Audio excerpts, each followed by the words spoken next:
예수님께서 많은 사람들 앞에서 설교를 하실 때였습니다. 어떤 엄마들이 어린 아이들을 안고 예수님께 와서 예수님이 좀 안아주시고 그들에게 안수하시고 축복해 주시기를 바랐습니다. 어린 아이들이 예수님 앞에서 이리저리 뛰놀고 예수님 주위를 빙빙 돌고 예수님 옷자락을 잡아당기기도 하고, 또 어떤 아이들은 자기들끼리 싸움을 하기도 하고, 어떤 아이는 울고 어떤 아이는 고래고래 소리를 질렀습니다. 제자들은 예수님의 설교에 방해가 된다며 이들을 꾸짖었습니다. 그러나 예수님은 말씀하셨습니다. 어린아이들이 내게 오는 것을 용납하고 금하지 말라. 하나님의 나라가 이런 자의 것이니라. 내가 진실로 너에게 이르노니 누구든지 하나님의 나라를 어린아이와 같이 받아들이지 않는 자는 결단코 거기 들어가지 못하리라. 예수님은 그 어린아이들을 일일이 다 안아주시고 그들에게 안수하시고 축복해 주셨습니다. 예수님께서는 어린아이가 부모에게 전적으로 의존하는 것처럼 하나님을 철저히 의지하는 사람만이 천국에 들어가 영생을 얻을 수 있다고 말씀하신 겁니다. 그런데 이 사건 바로 다음에 어린아이와 대비되는 부자 관리가 예수님을 찾아와서 질문합니다. 선한 선생님이여, 내가 무엇을 하여야 영생을 얻으리이까? 이 사람의 질문은 처음부터 잘못된 질문입니다. 그는 어떤 선한 행위를 통해서 영생을 얻을 수 있다는 전제하에 이런 질문을 던진 겁니다. 하나님 은혜에 의존하지 않고 자기의 노력으로 구원받을 수 있다는 생각이 깔려있는 것입니다.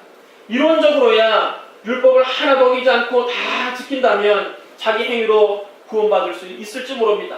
그러나 이것은 어디까지나 이론적으로만 가능한 일이지 실제로 인간의 율법을 다 지킨다는 것은 불가능합니다. 구약의 율법이 무려 613가지나 됩니다. 인간이 어떻게 그 많은 율법을 하나도 빠짐없이 다 지킬 수 있겠습니까? 평생을 살면서 어떻게 그 가운데 하나도 어기지 않을 수 있습니까? 그 중에 하나만 어겨도 그는 율법을 어긴 죄인이 됩니다.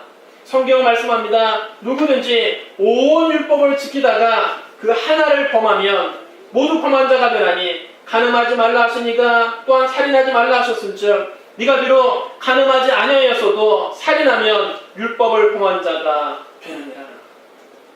613가지를 다 잘 지키다가 어느 순간 실수해서 한 가지를 어기면 그 모든 것을 다 어긴 죄인과 똑같다는 것입니다.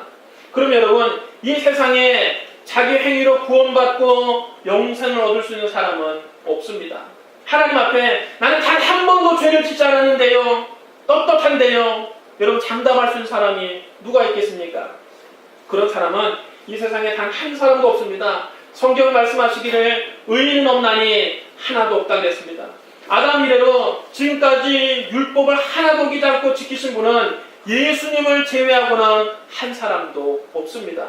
이 세상에 사는 모든 사람은 매일매일 크고 작은 죄를 범하며 삽니다. 여러분, 우리가 생각하는 것이 죄요, 말하는 것이 죄요, 행하는 것이 다 죄뿐입니다. 오늘 우리가 부른 찬송처럼 내 평생 살아온 길 뒤를 돌아보니 걸음마다 자옥마다 다 죄뿐입니다. 성경은 모든 사람이 죄를 범하였음에 하나님의 영광이 이르지 못한다고 말씀했습니다. 여러분, 예수님 외에 모든 인간은 다 율법을 어긴 죄인들입니다. 그럼 여러분, 행위로는 구원받을 수 없습니다. 죄를 용서받고 영생을 얻는 길은 예수님밖에는 없습니다. 영생을 얻는 길은 첫째도 예수요, 둘째도 예수요, 셋째도 예수입니다. 오직 예수입니다. 예수님을 통하지 않고는 그 어느 누구도 자기 행위를 통해서는 구원받을 수 없습니다. 자기 행위를 통해서는 영생을 얻을 길이 없습니다. 그래서 하나님의 아들이 육신을 입고 이 세상에 오신 겁니다. 죄가 전혀 없는 예수님이 나의 과거의 죄, 현재의 죄, 미래의 죄를 모두 짊어지시고 나를 대신해서 십자가에서 몸을 찢고 피를 흘리시면서 죄에 대한 형벌을 대신 받으신 것입니다. 내가 받아야 될 형벌을 예수님이 대신 받으신 겁니다. 이제 누구든지 예수 그리스도를 구주로 믿으면 하나님께서 그 사람의 죄를 더 이상 묻지 않습니다. 왜냐하면 예수님께서 십자가에서 나의 모든 죄값을 대신 다 치르셨기 때문입니다. 내가 받아야 될 형벌을 예수님이 다 받으셨기 때문입니다. 성경은 말씀합니다. 누구든지 주의 이름을 부르는 자는 구원을 받으리라. 여러분 따라해주셔야 합니다. 누구든지 주의 이름을 부르는 자는 구원을 받으리라. 바로 이것이 여러분 구원을 얻는 길입니다. 바로 이것이 영생을 얻는 길입니다. 이 길 외에 다른 길은 없습니다. 성경은 말씀합니다. 다른 이로서는 구원을 받을 수 없나니 천하 사람 중에 구원을 받을 만한 다른 이름을 우리에게 주신 일이 없음이니라. 여러분 예수님을 통하지 않고 다른 것을 통해서는 구원받을 수 없습니다. 우리가 아무리 도덕적인 삶을 살고 윤리적인 삶을 살고 철저한 종교 생활을 한다 할지라도 예수님을 통하지 않고는 구원받을 길이 없는 것입니다. 만약 이 부자 관리가 예수님 앞에서 겸손하게 주님 저는 별 도리 없는 죄인입니다. 나 같은 죄인이 영생을 얻으려면 어떻게 해야 할까요? 질문했다면 예수님께서 나를 믿어야 산다. 나를 따르라. 이렇게 쉽게 대답을 해주셨을 것입니다. 그러나 이 청년은 자기 행위에 어느 정도 자신이 있었습니다. 그래서 예수님께 교만하게도 이렇게 질문한 것입니다. 선한 선생님이여 내가 무엇을 하여야 영생을 얻으리이까? 뭘 해서 자기 행위를 통해서 구원받을 수 있다고 생각한 것입니다. 이 청년은 속으로 생각할 때 나만큼 선하게 살았다면 충분히 구원받을 것도 남지 않겠습니까? 내가 여기서 무슨 더 선한 일을 할 필요가 있습니까? 그런 뜻입니다. 이 청년이 이처럼 자기 행위에 대해서 자신만만한 태도로 질문하자 예수님께서 오히려 겸손하게 대답하십니다. 네가 어찌하여 나를 선하다고 하느냐? 하나님 한 분 외에는 선한 이가 없느니라. 네가 계명을 안 하니 간음하지 말라, 살인하지 말라, 도둑질하지 말라, 거짓말하지 말라, 네 부모를 공경하라 하였느니라. 보통 사람 같으면 예수님이 이렇게 말씀하실 때 자기의 죄가 생각났을 것입니다. 이 계명을 다 지키지 못한 자기의 행위가 생각나서 예수님 앞에 넙죽 엎드려서 회개했을 것입니다. 제가 잘못했습니다. 그렇습니다. 저는 죄인입니다. 저는 계명을 다 지키지 못했습니다. 나 같은 죄인이 구원받으려면, 나 같은 죄인이 영생을 얻으려면 어떻게 해야 되겠습니까? 그러나 이 청년은 그렇게 예수님께 회개하지 않았습니다.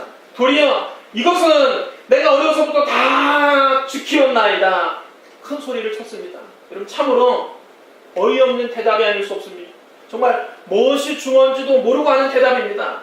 여러분 지금 예수님께서 율법의 껍데기가 아니라 율법의 알맹이를 온전히 지키라고 말씀하신 것입니다.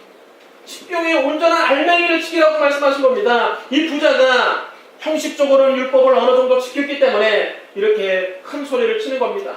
그러나 예수님 말씀하신 것은 율법의 그 형식이 아니라 율법의 내용을 온전히 실천했느냐 그것을 물으시는 겁니다.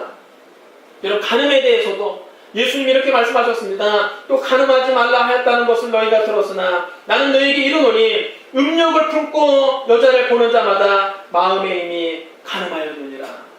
아까 예수님 여러분 간음하지 말라, 살인하지 말라, 도둑질하지 말라, 거짓말하지 말라, 내 부모를 공경하라 그렇게 말씀하지 않았습니까? 그게 여러분 피상적으로 지키는 것을 말씀하신 것이 아닙니다. 예수님이 말씀하신 수준은 바로 이런 수준입니다. 내가 너에게 이르노니 음욕을 품고 여자를 보는 자마다 마음에 이미 간음하였느니라. 하나님이 율법에 대해서 우리에게 요구하시는 기준은 바로 이런 수준입니다.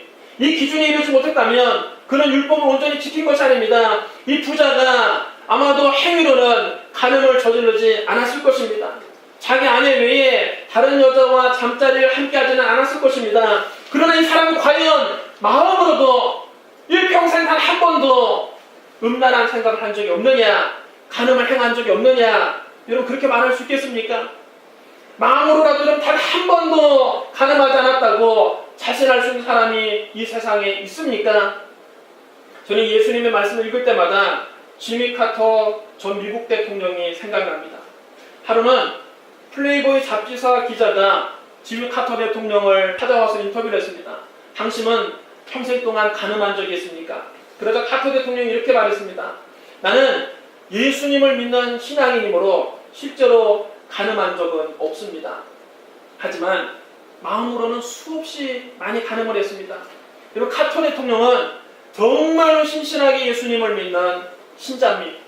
미국에서도 여러분 유명한 신자입니다. 미국 대통령을 지냈으면서도 주일학교에서 성경을 가르치며 봉사하는 아주 존경받는 크리스천입니다.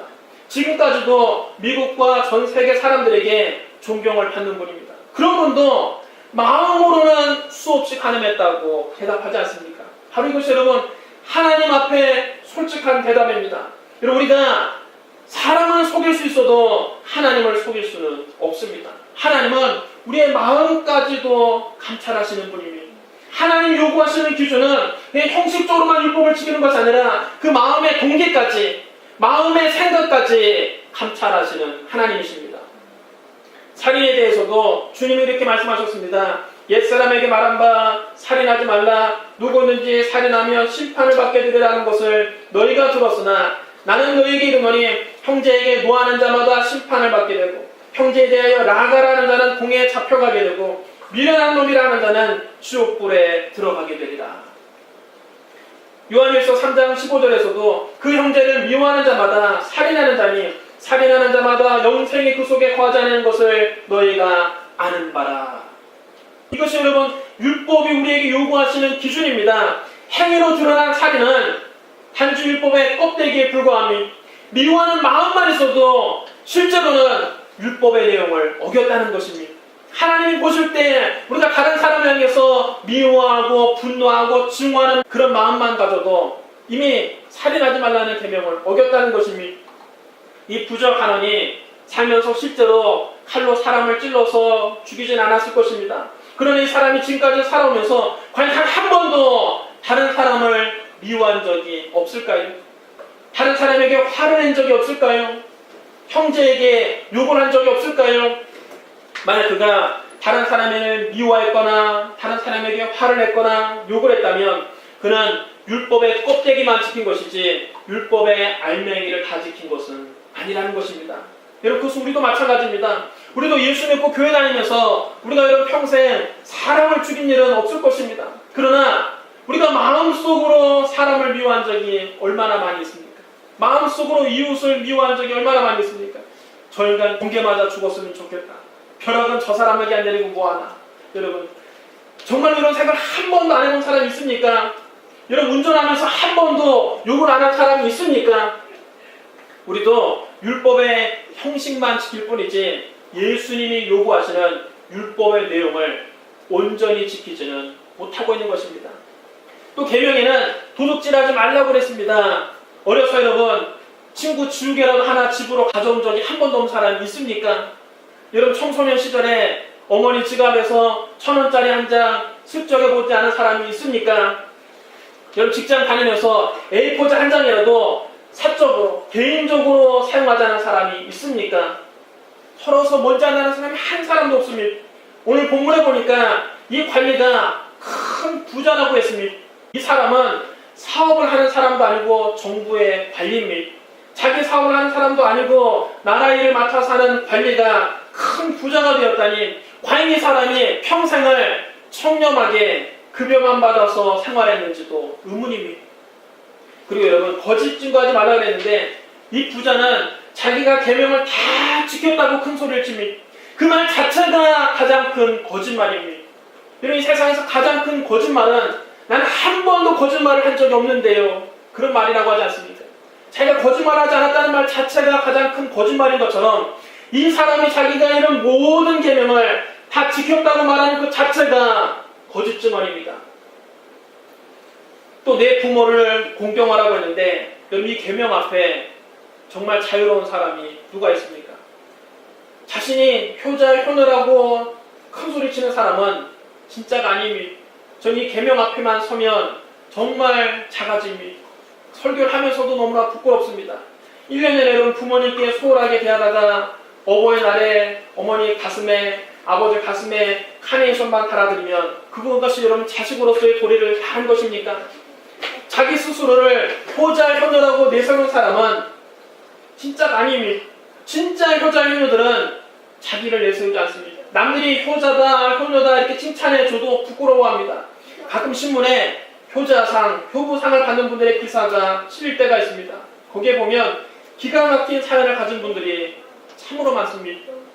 몇 년 전에 100살이 넘은 시어머니를 수십 년간 극진하게 모셔온 청각장애 70대 며느리가 정부에서 주는 효부상을 받았습니다.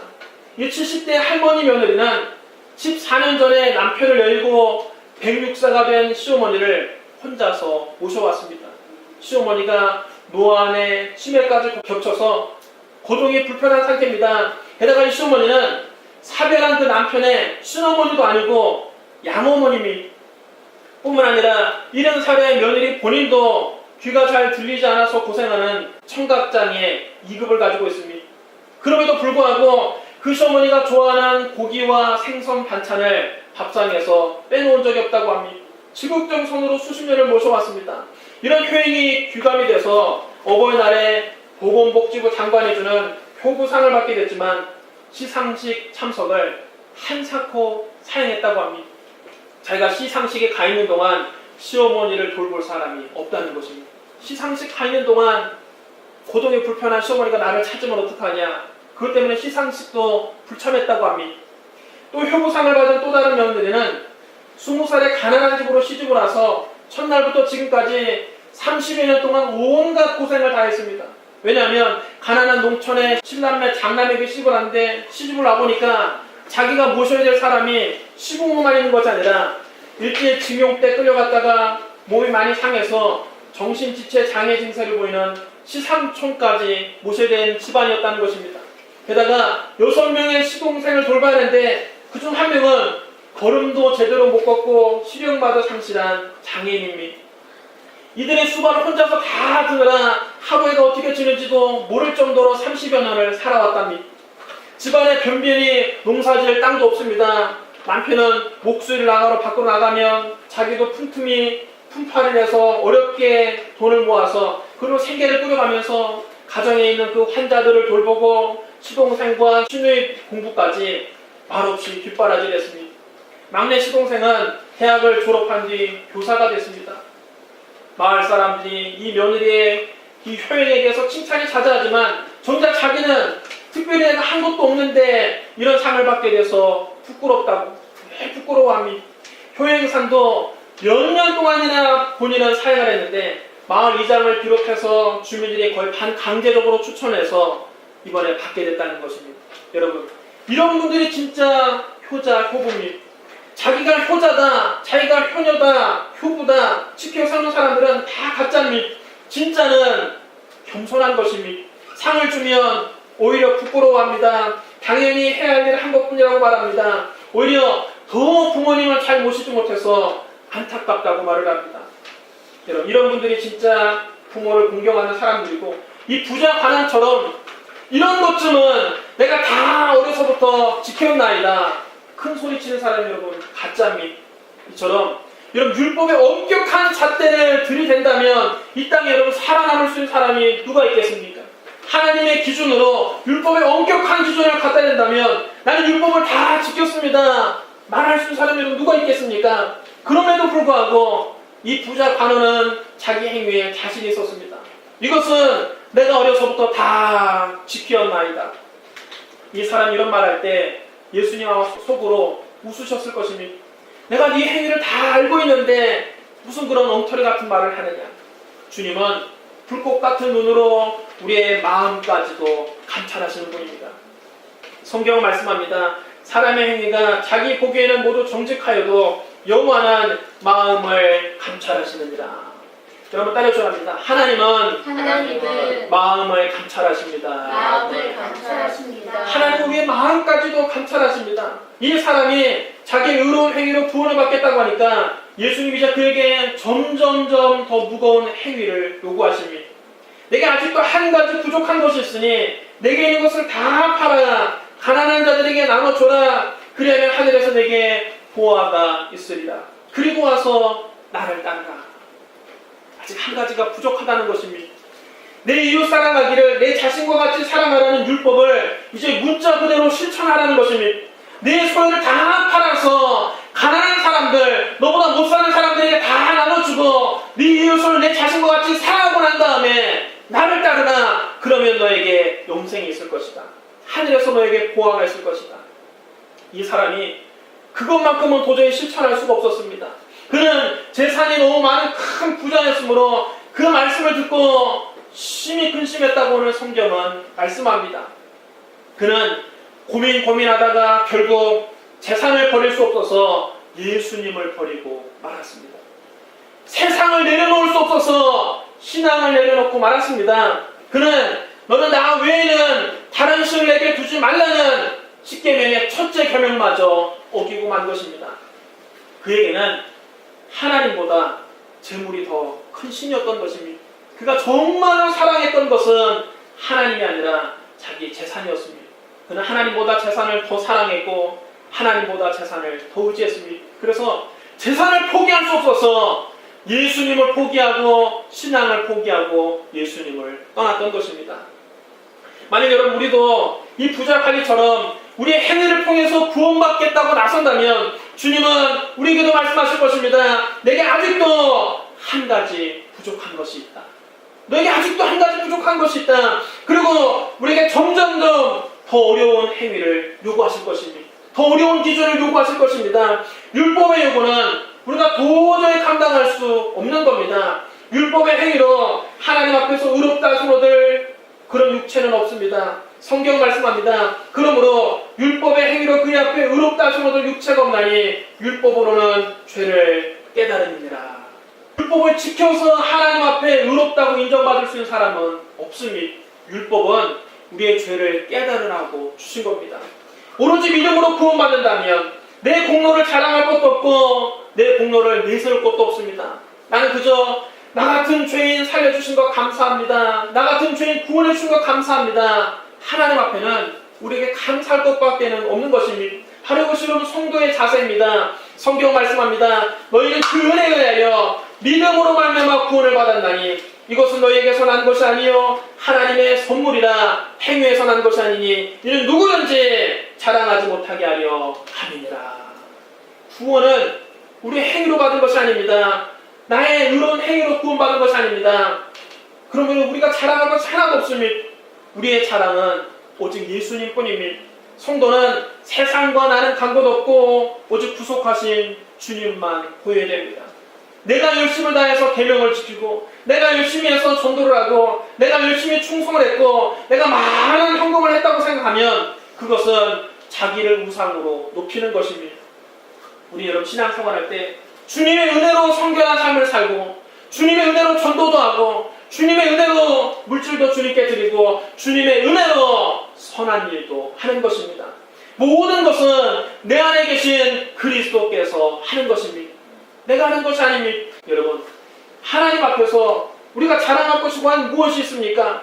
우리가 하나님 앞에 설 때 과연 나의 행위를 내세울 것이 무엇이 있습니까? 나는 그저 1000번 만번 죽어마땅한 죄인일 뿐입니다. 오늘 당장 지옥에 떨어진다 해도 억울할 것이 하나도 없는 죄인일 뿐입니다. 예수님의 은혜로 그런 죄인이 값없이 구원을 받았는데 왜 자기 힘으로 구원받은 것처럼 자기 행위를 내세웁니까? 무슨 선한 행위를 해서 내가 구원을 받겠습니까? 감히 어떻게 여러분 그렇게 주장할 수 있겠습니까? 만 가지 공을 내세웠다 할지라도 말 한마디로 자기를 자랑하면 그 공로는 다 날아가는 것입니다. 이런 것쯤은 내가 어려서부터 다 지켰나이다. 그 말 한마디로 그는 예수님에게서 떨어지는 것입니다. 이런 무슨 일을 하고도 우리 주님 앞에서 그저 우리는 무익한 종입니다. 우리가 해야 할 일을 한 것뿐입니다. 이 말밖에는 고백할 것이 없는 것입니다. 우리에게 자랑할 것이 있다면 오직 예수님이십니다. 하나님의 아들이 나 같은 죄인 살리기 위해서 이 세상에 오셔서 십자가에서 몸을 찢고 피를 흘려 내 죄값을 대신 다 치러주셨기 때문입니다. 이 예수님의 십자가 외에 자랑할 것이 무엇이 있습니까? 우리가 그 예수님을 목숨 바쳐 섬긴들 그 은혜 10,000분의 1이라도 여러분 갚을 수 있겠습니까? 그러므로 자기 행위와 자기 공로를 자랑하지 말고 오직 주님께만 감사하고 오직 주님께만 영광을 돌리고 주님만 찬양하는 저와 여러분 되시기를 주님의 이름으로 축원합니다. 사랑하는 성도 여러분, 옆집에 가는 길은 두 가지 방법이 있습니다. 하나는 지구를 한 바퀴 다 돌아서 옆집을 가는 방법이 있습니다. 또 하나는 그냥 바로 옆집을 가는 방법이 있습니다. 많은 사람들이 하나님을 만나기 위해서 지구를 한 바퀴 다 돌고 도는 그런 수고를 합니다. 그들은 자기가 어느 정도 노력해서 착해져야 하나님께 도달할 수 있다고 생각합니다. 그래서 자기의 부족한 점을 보완하려고 하고, 자기의 잘못을 고치려고 하고, 나쁜 습관을 끊으려고 하고, 자기 죄의식을 다 버리고 자기를 완전히 극복할 때까지 철저한 자기 훈련을 합니다. 온갖 수행을 합니다. 심지어는 자기 몸을 괴롭히는 고행을 하기도 합니다. 그렇게 해야만 하나님께 갈 수 있다고 생각하는 것입니다. 그래서 여러분, 지구를 한 바퀴 다 돌아서 옆집을 가려고 하는 노력과 같은 것입니다.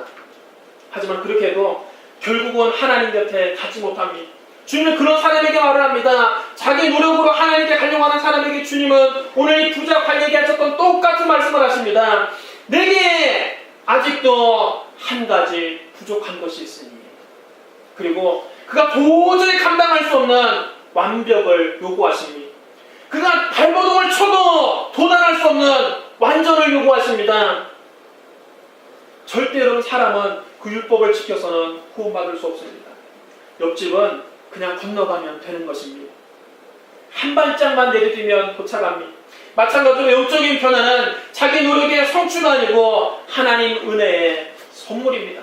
그냥 받는 것입니다. 구원을 위한 모든 대가는 예수님이 2000년 전에 십자가에서 이미 다 이루어 놓으셨습니다.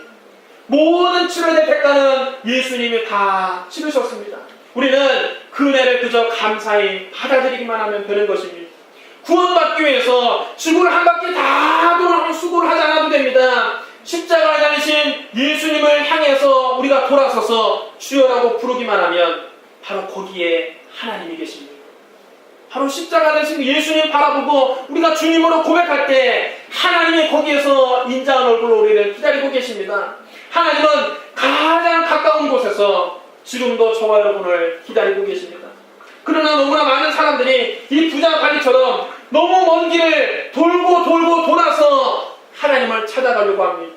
돌고 돌아서 영생을 얻으려고 합니다. 어린아이처럼 그냥 예수님 앞으로 나오십시오.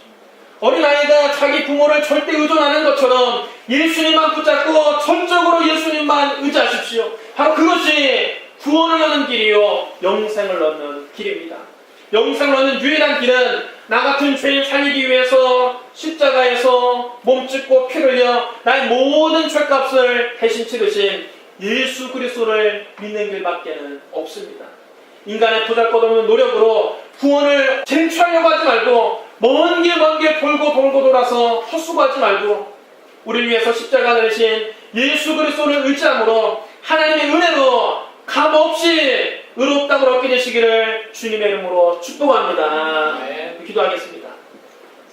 사랑이 많으시고 거룩하신 하나님 아버지, 우리 인간이 교만해서 우리의 행위로 우리의 노력으로 구원을 쟁취하려고 할 때가 너무나 많이 있었습니다. 나의 선한 행위를 자랑해서 하나님 앞에 서려는 교만한 마음을 가진 적이 너무나 많이 있습니다. 아버지, 시간 나의 교만한 마음, 교만한 생각을 다 십자가 앞에 내려놓습니다. 그리고 오직 예수님만 바라봅니다. 예수님만 의지합니다. 주여 우리를 불쌍히 여겨 주시옵소서. 십자가의 보혈로 우리의 모든 죄를 다 씻어 주시옵소서. 십자가 단단히 붙잡고 예수님만 자랑하게 하여 주옵소서. 예수님 이름으로 감사하며 기도드리옵나이다. 아멘.